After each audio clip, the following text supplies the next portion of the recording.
সকলোকে স্বাগতম জনাইছো আমাৰ অনলাইন ইউটিউবৰ এটা নতুন ৰিক্ৰুটমেণ্ট ইনফৰমেশ্যন ভিডিঅ'লৈ। বন্ধুসকল, ৰবীন্দ্ৰনাথ টেগৰ ইউনিভাৰ্চিটি ৰবীন্দ্ৰনাথ ঠাকুৰ বিশ্ববিদ্যালয়ৰ পৰা যথেষ্ট সংখ্যক টিচিং এণ্ড নন টিচিং পদৰ ভেকেঞ্চি মুকলি হৈছে। গতিকে আপোনালোকে অনুগ্ৰহ কৰি অফিচিয়েল ৱেবছাইট ভিজিট কৰিলেও এই নটিফিকেশ্যনখন লাভ কৰিব। যদি সহজতে বুজিব বিচাৰে তেতিয়াহ'লে ভিডিঅ'টো কণ্টিনিউ ৱাচ কৰক। ইয়াতে সম্পূৰ্ণকৈ আপোনালোকক বুজাই দিবলৈ চেষ্টা কৰা হ'ব কি বিভাগৰ পদ কেনেধৰণে মুকলি কৰা হৈছে। এটাই অনুৰোধ, যদি প্ৰথমবাৰ ভিজিট কৰিছে চেনেলটো ছাবস্ক্ৰাইব কৰিব আৰু ভিডিঅ'টো শ্বেয়াৰ কৰিব। চাওক, ৰবীন্দ্ৰনাথ টেগৰ ইউনিভাৰ্চিটি যিখন হোজাইত অৱস্থিত, ইয়াৰ পৰা পদ মুকলি হৈছে। 53টা টিচিং এণ্ড নন টিচিং পষ্টৰ কাৰণে আবেদন বিচৰা হৈছে আৰু লাষ্ট ডেট 18 পৰা 21 তাৰিখৰ ভিতৰত আপোনালোকে যিহেতু আবেদন কৰিব লাগিব, গতিকে হাতত যিহেতু বেছি সময় নাই, আপোনালোকে ভিডিঅ'টো কণ্টিনিউ ৱাচ কৰক। প্ৰথম পষ্টটো মুকলি হৈছে প্ৰফেচাৰ। ইয়াতে 7টা পদ মুকলি বুলি তেওঁলোকে জনাইছে আৰু পে স্কেল উল্লেখ কৰিছে। ইলিজিবিলিটি ক্ৰাইটেৰিয়া বুলি কৈছে, UGC নৰ্মছৰ যি প্ৰফেচাৰৰ কাৰণে ইলিজিবিলিটি ক্ৰাইটেৰিয়া প্ৰয়োজন হয়। নেক্সট এছ'চিয়েট প্ৰফেচাৰ, তেনেধৰণে 15টা এছ'চিয়েট প্ৰফেচাৰৰ পদ মুকলি কৰা হৈছে। নেক্সট আপোনালোকে চাওক এছিষ্টেণ্ট প্ৰফেচাৰৰ কাৰণে 11টা পদ মুকলি কৰা হৈছে। পে স্কেল উল্লেখ কৰিছে এটা সম্পূৰ্ণ।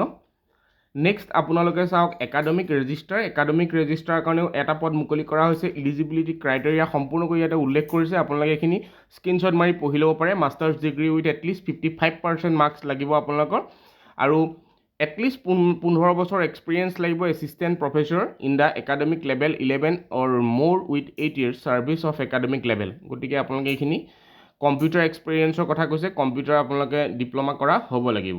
নেক্সট আপোনালোকৰ ডেপুটি কালেক্টৰ অফ এক্সামিনেশ্যনৰ এটা পদ মুকলি হৈছে। মাষ্টাৰ ডিগ্ৰী আপোনালোকৰ প্ৰয়োজন হ'ব, তেনেধৰণে কম্পিউটাৰ আপোনালোকৰ প্ৰয়োজন হ'ব।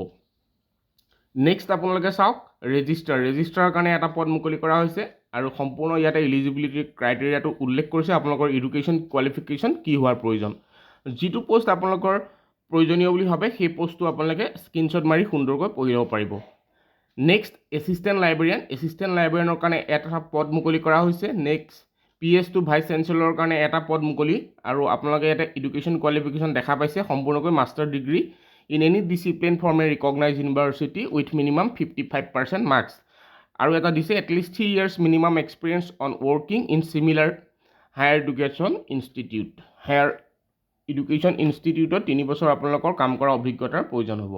নেক্সট একাউণ্টেণ্টৰ কাৰণে এটা পদ মুকলি হৈছে, আৰু ইয়াতে এডুকেশ্যন কোৱালিফিকেশ্যনৰ কথা উল্লেখ কৰিছে। Bachelor degree in commerce from a recognize university with a work experience of at least 3 years, গতিকে 3 বছৰৰ ৱৰ্ক এক্সপিৰিয়েঞ্চৰ প্ৰয়োজন হ'ব। তাৰ পাছতে আছে পিয়ন গ্ৰেড 4ৰ এইটো পষ্ট। গ্ৰেড 4ৰ কাৰণে 6টা পদ মুকলি হৈছে। পে স্কেল ইয়াতে 12,000ৰ পৰা উল্লেখ কৰিছে 37,500লৈকে, গ্ৰেড পে 4,400, আৰু eligibility criteria SSLC pass from a recognise institution. Next আপোনালোকে কেনেধৰণে আবেদন কৰিব বা কিমানখিনি এপ্লিকেশ্যন ফিজ প্ৰয়োজন হ'ব উল্লেখ কৰিছে। For all details eligibility criteria please check corresponding official notification. মই আগতীয়াকৈ আপোনালোকক উল্লেখ কৰিছোঁ, যিহেতু অফিচিয়েল নটিফিকেশ্যনখন এবাৰ ভালধৰণে পঢ়ি ল'ব। এপ্লিকেশ্যন ফিজৰ কথা উল্লেখ কৰিছে। 1 পৰা 8 নম্বৰ পষ্টটোৰ কাৰণে 2,000 টকা, SC ST আৰু আদাৰ কেটেগৰীয়ে 3,000 টকা, 9 নম্বৰ পষ্টটোৰ কাৰণে 1,000 টকা আৰু আদাৰ কেটেগৰীয়ে 2,000 টকা, 10 পৰা 12 নম্বৰ যিকেইটা পষ্ট আছে তাত 700 টকা আৰু আদাৰ কেটেগৰীয়ে 1,000 টকালৈকে আপোনালোকে এপ্লিকেশ্যন ফিজ জমা কৰিব লাগিব। কেনেধৰণে কৰিব লাগিব, আপোনালোকে বেংক ড্ৰাফ্ট কাটিব লাগিব, আৰু যিটো ইয়াতে উল্লেখ কৰিছে the field in application form should be address to the registrar Rabindranath Tagore university Hojai, pin নাম্বাৰটো দিছে Assam, in an envelope superscribing application for the post of, আপোনালোকে কোনটো পষ্টৰ কাৰণে আবেদন কৰিছে এনেধৰণে ফৰ্মখন পূৰাই আপোনালোকে সেই যিটো এপ্লিকেশ্যন ফিজ এইটো জমা কৰি আবেদন কৰিব লাগিব। লাষ্ট ডেট 21 অক্টোবৰ 2024, আৰু last date of submission application, আপোনালোকৰ এপ্লিকেশ্যন ছাবমিশ্যনৰ লাষ্ট ডেট 21 অক্টোবৰ আৰু 18 অক্টোবৰ, এই দুটা ডেট মনত ৰাখিব।